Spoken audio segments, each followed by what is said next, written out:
News दर्शकों, जिस तरीके से शंकराचार्य जी ने योगी आदित्यनाथ से हिंदू होने का सर्टिफिकेट मांगा है और बशर्ते टाइम उन्हें बताया गया जो 40 दिन के अंदर आप हमें सच्चाई बताइए, आप हिंदू हैं कि नहीं है। ये विवाद पिछले लगभग 1 महीने से चलता हुआ दिखाई दे रहा है। माघ मेले में शंकराचार्य जी जाते हैं, स्नान करते हैं, लेकिन उसे स्नान नहीं करने दिया जाता है। प्रशासन द्वारा रोका जाता है, लेकिन ये विवाद वहीं नहीं थमता। वो वापस लौट जाते हैं। उसके बाद दिल्ली में धरना प्रदर्शन का धमकी दे डालते हैं और वहीं पर मुख्यमंत्री योगी आदित्यनाथ से हिंदू होने का सर्टिफिकेट भी मांगने का कामकाज वो करते हैं। चतुर्वेदी जी हमारे साथ मौजूद है। सर, आपका स्वागत है।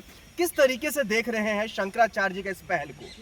दरअसल इस सरकार की स्थिति वही है जो स्वयं कहार लूट लेते हैं दुल्हन की पालकी को। यही हाल इस समय मेरे प्यारे हिंदुस्तान का है।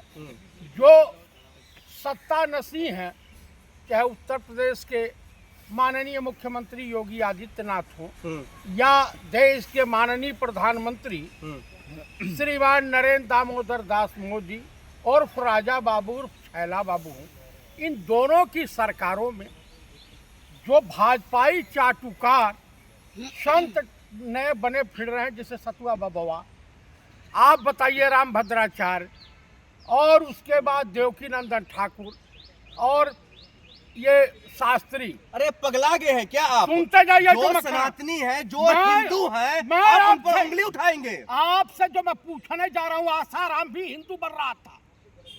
आसाराम, तो आप आसाराम से तुलना करेंगे मुख्यमंत्री योगी आदित्यनाथ जी का? आप अपमान करेंगे उनका? आप अपमान उसका होता है जिसका मान सम्मान बचाओ। मुख्यमंत्री संत का काम नहीं है झूठ बोलना। संत का काम है समाज को सही रास्ता दिखाना। योगी जी आए दिन झूठ पे झूठ, झूठ पे झूठ, झूठ पे झूठ बोलते जाते हैं। जगत गुरु शंकराचार्य ने सिर्फ इतने कहा है कि 40 दिन में आप ये सिद्ध कीजिए कि आप हिंदू हैं या नहीं। बशर्ते शर्त आपके साथ ये है हिंदू होने की कि 40 दिनों के अंदर गाय माता, गौ माता को राष्ट्रीय पशु घोषित करा दीजिए या कर दीजिए। अपने राज्य में तो कर ही दीजिए। तो मैं ये जानता हूँ और जगत गुरु शंकराचार्य भी ये भली भांति जानते हैं कि वो कुबत ना योगी आदित्यनाथ में है और ना ही जिस दल से वो मुख्यमंत्री हैं उस दल में है। चतुर्वेदी जी सुनते जाइए पहले। नहीं, चतुर्वेदी जी सवाल का आप जवाब दीजिए। बीजेपी वाले कह रहे एक काल नेमी हमारे योगी आदित्यनाथ जी से हिंदू होने का सर्टिफिकेट मांगेंगे। अब मैं बता रहा हूँ, काल नेमी वो होता है जो गौ के हत्या का माल खाता है, गौकसी करवाता हो और देश का प्रधानमंत्री सलाटर हाउसों से 250 करोड़ रुपया चंदा लिया है। ये मौत के सौदागर हैं। आप बताइए, सनातन धर्म का सबसे उच्च सिंहासन पर जगत गुरु शंकराचार्य का स्थान होता है और जगत गुरु शंकराचार्य माघ के मेले में बिना गंगा स्नान किए वापस आ गए। नहीं, आप ये बताइए, क्या शंकराचार्य जी का ये धमकी देना तुम हिंदू हो कि नहीं हो, हम दिल्ली में बैठकर धरना प्रदर्शन करेंगे, आखिरकार ये चीजें, ये नौटंकी कब तक चलती रहेगी? हम गौ बचाओ आंदोलन उनका आप पूरा सुनिए, आधा ओधा पे मत जाइए। और जगत गुरु शंकराचार्य का अपमान नहीं सहेगा हिंदुस्तान, चाहे कोई मजहब हो, वो सहने वाला नहीं है। मतलब क्या एक जगत गुरु संविधान से ऊपर है, कानून से ऊपर है? क्या संविधान के दायरे में नहीं आता है? जगत गुरु शंकराचार्य संविधान से ऊपर है। संविधान को नहीं मानेंगे, कानून को नहीं मानेंगे? भैया, कानून और सबको मानते हुए, लेकिन उस धर्म की उस पीठ पे बैठे हुए हैं जिनमें कुवत है सत्य को सत्य कहने की, गलत को गलत कहने की। वो है जगत गुरु शंकराचार्य। योगी आदित्यनाथ के तरह से नहीं, राजनेता होता है वो झूठ झटाई बोलता है, वो संत की श्रेणी में नहीं आता है। अरे जिनके नाम के आगे योगी लगा हो वो क्या ही झूठ बोलेंगे? अच्छा, किसके नाम के आगे, किसी के नाम के आगे लगा रहता लक्ष्मी देवी, तकाऊ लक्ष्मी हो गई।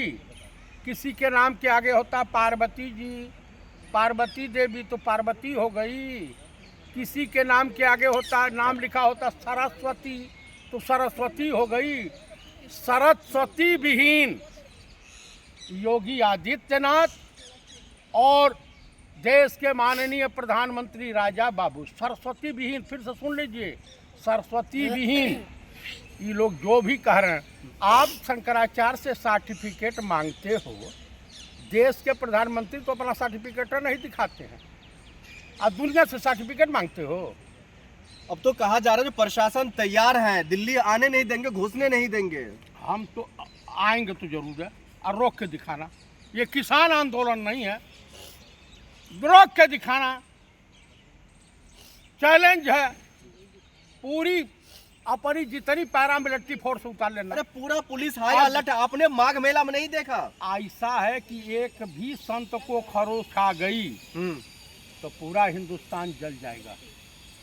आपको मैं बता दूं, जो किसान पोर्ट के चाहे योगी आदित्यनाथ है, नरेंद्र मोदी भंडारी बन रहे हैं, किसान पोर्ट के भंडारी बन रहे हैं। राम मंदिर आंदोलन में मुख्य जानते हैं कौन है? यही अवमुक्तेश्वरानंद। चाहे लखनऊ हाई कोर्ट में केस लड़ा हो या सुप्रीम कोर्ट में, उस फाइल में इन्हीं का नाम मिलेगा। योगी आदित्यनाथ का नाम और नरेंद्र मोदी अमित शाह का नाम नहीं मिलेगा। ये लोग तो आडवाणी के कुकर्मों की निशानी है। कौन लोग? जो है नरेंद्र मोदी, अमित शाह, योगी आदित्यनाथ। आपको भी लग रहा है जो चाहे मुख्यमंत्री जी को हिंदू होने का सर्टिफिकेट देना चाहिए? तो ये दूसरे से सर्टिफिकेट मांगे, इनको नहीं देना चाहिए? क्या आप हिंदू हो या नहीं हो? अरे हिंदुओं का हिंदू हृदय सम्राट कहे जाते हैं योगी किसने आदित्यनाथ जी। कह दिया? पूरा पूरा उत्तर प्रदेश में देश कह रहा है। वो सिर्फ ठाकुरों का नेता है, पूरा देश कह रहा है। इस देश का ब्राह्मण मैला खाया, गू खा लिया। अगर गू नहीं खाया होता ना, मैला नहीं खाया होता, भाजपाइयों के पास जाकर के जूते नहीं खाता, तो यह दशा नहीं होती। इस देश को की दशा बिगाड़ने का काम मेन ब्राह्मणों ने किया है।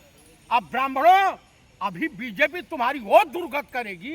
अभी यूजीसी आया तो तुम बिलबिला उठे, नाली में से बिलबिलाते कीड़े की तरह से बाहर आए।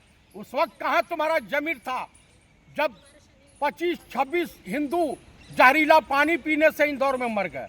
तब हिंदुज़म का घुस गया था कहीं? आप मुझे बता दो, तब योगी आदित्यनाथ कहाँ थे? हिंदू हृदय सम्राट। आप मुझे बताइए, जगत गुरु शंकराचार्य से सर्टिफिकेट आपके लोग मांगेंगे? गुंडाई करोगे पुलिस के भरोसे? गुंडाई कर कौन रहा है? माघ मेला में गुंडाई किसने किया पुलिस प्रशासन के साथ? योगी आदित्यनाथ ने करवाया। बटुक ब्राह्मणों को, सन्यासियों को अब चोटियां बन के खींचोगे? यही काम, यही घिनौना कुकृत घनानंद ने किया था, और चाणक्य ने पूरे नंद वंश का नाश कर दिया था। आखिर में ये बताया, अगर शंकराचार्य जी दिल्ली की तरफ कूच करते, अगर उनको गिरफ्तार कर ले जाते तो फिर अगला कदम क्या होगा? अगला कदम यही होगा कि बीजेपी के नेता जहां मिलेंगे वहीं उनका स्वागत समारोह चालू हो जाएगा। धमकी दे रहे हैं आप? धमकी नहीं दे रहे हैं। यूजीसी में आपने देख लिया ना, अभी कल इनके स्वतंत्र देव सिंह मंत्री हैं, योगी जी के बड़े करीबी हैं और मोदी जी के बड़े चहेते हैं। उन्हीं के पार्टी के विधायकों ने बंधक बना लिया, हाथापाई की, बेइज्जत किया कल ही। क्यों? अब योगी का जमीर नहीं जागा। अब उनका पुलिस प्रशासन शराब पी करके और जो है अफीम खा करके सो गया। काला हुआ है ठीक पूरा उत्तर प्रदेश। आपको 2027 में योगी जी मुख्यमंत्री नहीं होने जा रहे हैं। 2027 में बीजेपी नहीं आ रही है। 2027 में इंडिया गठबंधन, क्योंकि ब्राह्मण जूताखोरी जूता खा करके वो समझ गए कि ये भाजपा न अगड़ों की है, न पिछड़ों की है, न दलितों की है, किसी की नहीं है। बहुत शुक्रिया।